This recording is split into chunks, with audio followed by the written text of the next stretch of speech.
जय श्री राधे। रामधारी गुप्ता, खंड 1, प्रतिलेखन संख्या 36, गति 80 शब्द प्रति मिनट। प्रारंभ करें। महोदय, इस संबंध में दिन प्रतिदिन बढ़ने वाले भ्रष्टाचार की समाप्ति के लिए और कर्मचारियों के रवैये के संबंध में माननीय सदस्यों ने विचार प्रकट किए। विराम। मैं समझता हूँ कि इससे कोई समझदार व्यक्ति इनकार नहीं करेगा कि भ्रष्टाचार को प्रोत्साहन नहीं देना चाहिए। विराम। अतः इस ओर विशेष ध्यान देने की आवश्यकता है। विराम। भ्रष्टाचार को समाप्त करने के लिए जो कठिनाइयाँ सरकार के समक्ष हैं, उन पर शीघ्र ही कदम उठाए जाने चाहिए। विराम।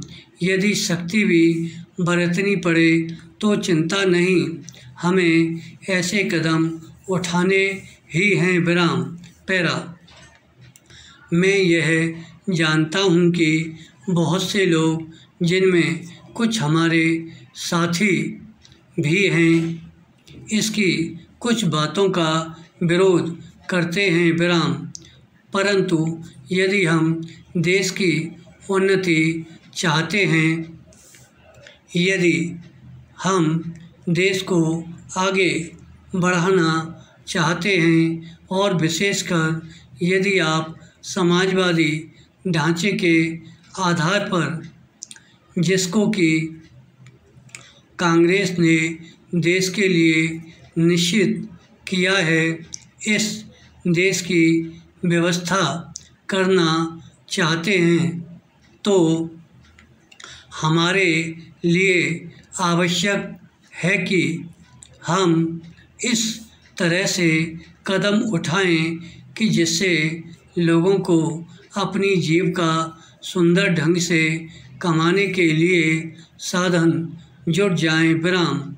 वास्तव में यह सरकार, जिसने यह साहसपूर्ण कार्य किया है, इस कार्य के लिए सबसे अधिक बधाई की पात्र है। विराम। जो लोग यह आशा करते हैं कि हर एक काम उस ढंग से होना चाहिए जिसके लिए गांधी जी हमसे कहा करते थे, और जैसा कि अभी हमारे एक साथी कह रहे थे कि जिस तरह से सरकार ने इस संबंध में व्यवहार किया है, वह गांधी जी की नीति के अनुसार नहीं था। विराम। यही नहीं, उन्होंने तो एक तरह से कांग्रेस ने जो समाजवादी ढांचे पर समाज की व्यवस्था की नीति अपनाई है, उसका विरोध किया, और मेरी समझ में उनकी बात नहीं आती कि एक तरफ तो वह कांग्रेस के अंदर हैं और दूसरी ओर कांग्रेस द्वारा स्वीकार की हुई नीति का इस प्रकार से विरोध करते हैं। विराम।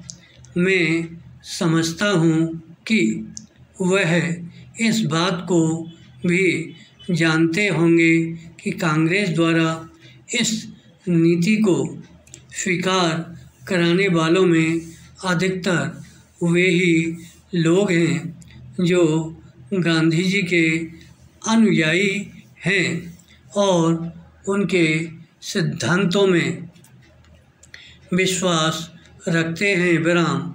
ऐसी स्थिति में उनकी वह बात समझ में नहीं आती कि आज सरकार प्रजातंत्र और गांधी जी के बताए हुए नियमों के अनुसार आचरण क्यों नहीं कर रही है विराम।